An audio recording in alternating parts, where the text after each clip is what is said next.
So how do we all head back out into the world, either for work or fun, safely? That's a question a whole lot of people at Underwriter Laboratories are racing to answer, including our next guest, Todd Frantz. Todd, thank you so much for being with us today. I know that UL is a Thanks for global having me. independent safety.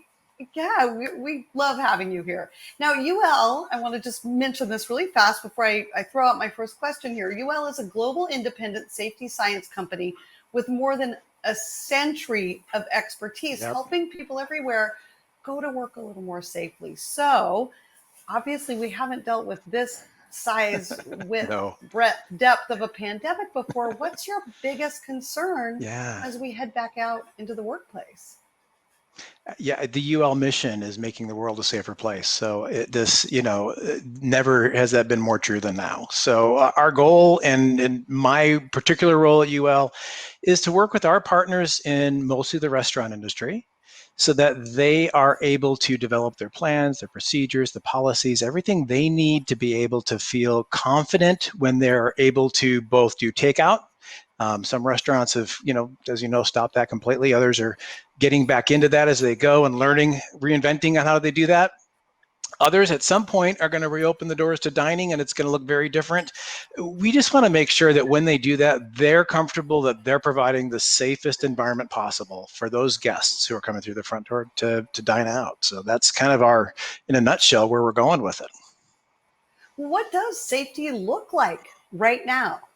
It's a good question because it looks very different than it did as you think of like the health department version of safety. You're thinking food safety and temperatures and hygiene and there's a lot of overlap, but now suddenly that shifts, right? And it's going to start, you'll notice the safety and the change when you get to the front door of your favorite restaurant. I'm being optimistic. They're going to open. And when they do, you're going to see signs right out front. And they'll things like guidance that says, hey, please don't come in if you've been experiencing these symptoms. And we're all so familiar with those, but those reminders are going to be up front.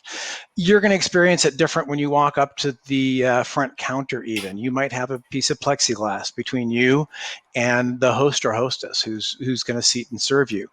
That's going to feel very different, but it's something that's going to be in place for our safety as the guests who are coming in to be able to enjoy the dining services. That will carry all the way through until we have a vaccine in place, until we wipe this thing out. What is the end here? I think we've all heard about the phased approach to reopening things. And so, as we move towards allowing the next phase, and California Department of Public Health just recently published their guidelines for restaurateurs and retail food facilities on how to be able to reopen dining inside the facilities.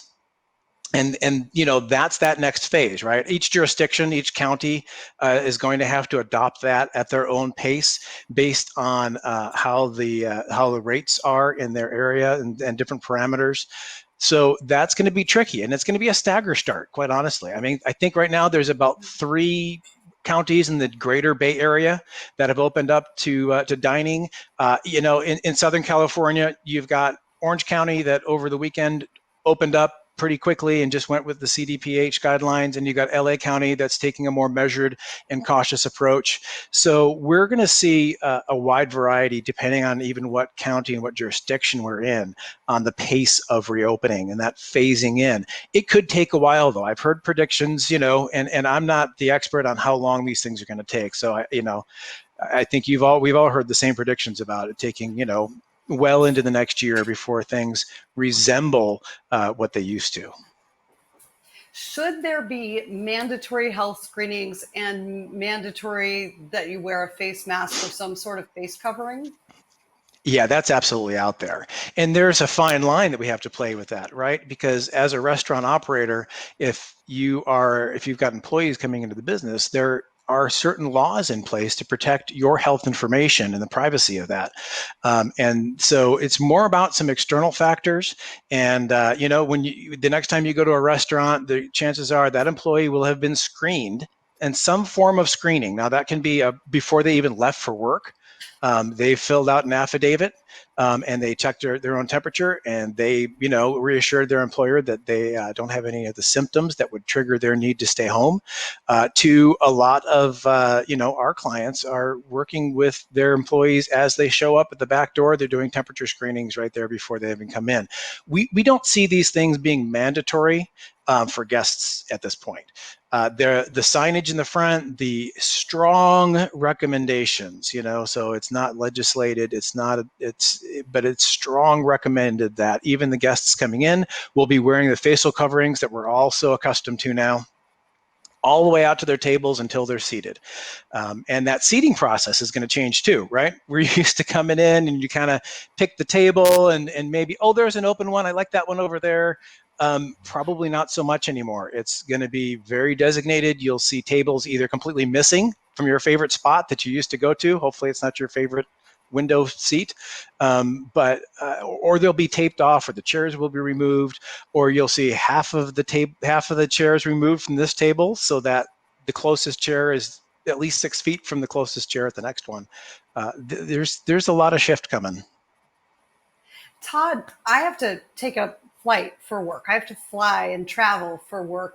How should I prepare myself? And then thinking about, flying, but then also so many people are starting to trickle back into the office. They're starting to maybe venture on public transportation again. So not just for me flying, but for anyone who's venturing out, what are the best ways for us to do that safely? What kind of gear should we have and buy?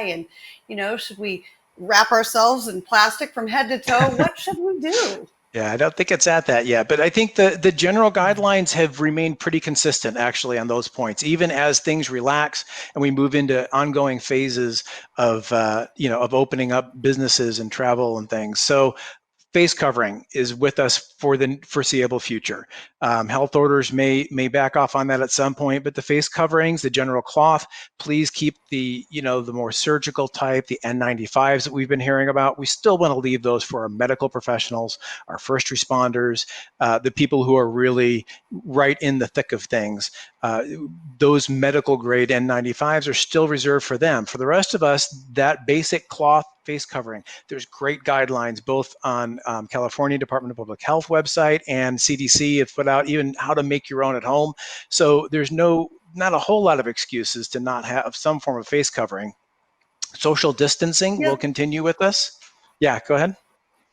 Well, that face covering's just been such an issue. There's just been so much argument and debate. And I was in a store 2 days ago, and one of the clerks in the store came up and said, to somebody else, you need to wear a face covering. And the guy went crazy. So how, from a public safety sort of standpoint, do we follow through with these things? What are our best practices if we're in an area, especially in an enclosed area, where some people are and some people aren't wearing some kind of face covering?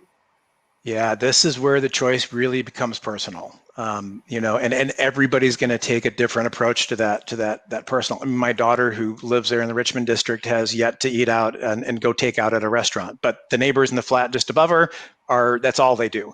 So, two different approaches to how you live, and that's going to be the same thing in how you react to other people who aren't as cautious as you feel they should be, or as you're comfortable with. And what the health jurisdictions, especially, and as I talk with the health departments right now, they're trying not to be the social distancing and face covering police. That's beyond their roles. They know that from a business perspective, they've got some enforcement procedures and they're able to make that happen from that perspective. But on the general public, you're more on your own than not.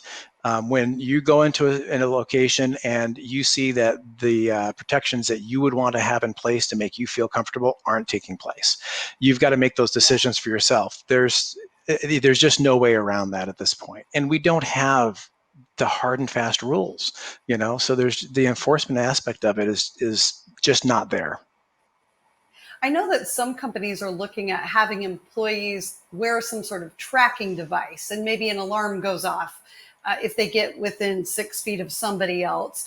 What's being looked at in that general workplace kind of technology arena. And are you thinking any of that might be a better way to go than not? The tech arena has been evolving really quickly. And we've been much more working with reinventing and reconfiguring and helping businesses kind of re-engineer their workflow than we have on the technology end of things. Because the tech companies that are out there, so far, we haven't quite seen there's no silver bullet from that perspective either. There is plenty of tech out there that will alert you, uses Bluetooth technology to be able to tell you when you've been too close to somebody, or it logs when you've been within a distance and will alert later. But I haven't seen any movement on those yet from adopted from any of the large companies as a requirement, or any jurisdictions as requirements yet. So I think we're a long way away from those being generally used and on a really wide basis.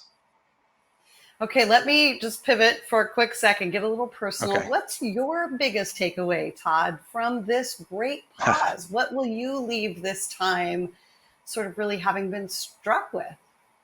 Yeah, I think the biggest thing that keeps going through my mind, see, but I'm kind of a geek, and so I come from that health department background and the food safety guy, right?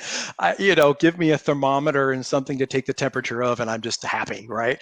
So I might be a little bit different than other guests in that some of the stuff I'm looking at is I'm just thinking some of these things I like, the hand washing, right? Hand washing is phenomenal. We've been preaching hand washing in my business and in health departments and at UL with our partners in the restaurant industry forever. And it's just so hard to get that to happen. I think now we have some traction on hand washing, and the idea of sanitizer coming in behind it. Like, I don't have the hand wash available. That's always our gold standard, wash the hands. But when that's not there, let's go for some of that. And then that thought process of, again, I'm a little bit more of I'm not a germaphobe by any sense of the word, but I'm definitely more thinking about these things. So, long before COVID showed up, when I go to the front door of a restaurant, I'll use my pinky and grab the part of the doorknob that's not shiny because everybody's been rubbing it and that's where they all touch. So I think some of those thoughts now, everybody has joined my geeky, health department mentality. And I'm hoping that some of those things will proceed and persist into the future, actually, to benefit us in a lot of other things, even just with prevention of common colds and flus, and maybe a reduction in those spreads. But that's a crystal ball that I can't read. So Yeah. Oh, if only we had that magic crystal yeah. ball. If Oh only. yeah. Todd Frantz, UL safety expert, thank you so much for taking the time to be with us today.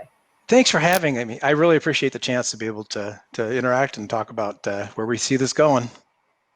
Yeah, that's right. So we know, wash your hands, wear a face mask or some kind of cloth covering if you can, and social distance. We know that those are kind of the standards. That's the foundation for moving into this next phase of dealing with this pandemic. And for us moving into our next phase of this show, we have senior reporter Eileen Wu joining us with our next interview. Eileen?